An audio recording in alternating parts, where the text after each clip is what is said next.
Hi friends.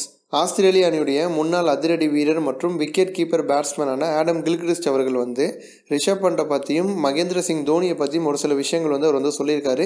Rishabh பண்டை பற்றி அவர் சொல்லும் பொழுது பேட்டிங் பற்றி என்ன சொல்லியிருக்காரு அப்படின்னா, பேட்டிங்கில் ரொம்ப ஆக்ரோஷமாகவே விளையாண்டுட்டு வர்றாரு. இன்னும் நாள் ஆக ஆக பார்த்தீங்க அப்படின்னா சீரான அளவில் எல்லா போட்டிகள்லையும் ரிஷப் பண்ட் சிறப்பாக விளையாடுவார் அப்படின்னு ஆடம் கில்க்ரிஸ்ட் சொல்லியிருக்காரு. அதேமாதிரி விக்கெட் கீப்பிங் அப்படின்னு வரும் பொழுது விக்கெட் கீப்பிங்கில் நல்லா தான் பண்ணிட்டு இருக்காரு. சின்ன சின்ன தவறுகள் தான் அடிக்கடி பண்றாரு. தவறுகளை காலப்போக்கில் ரிஷப் பண்ட் கண்டிப்பாக திருத்திக்குவார்.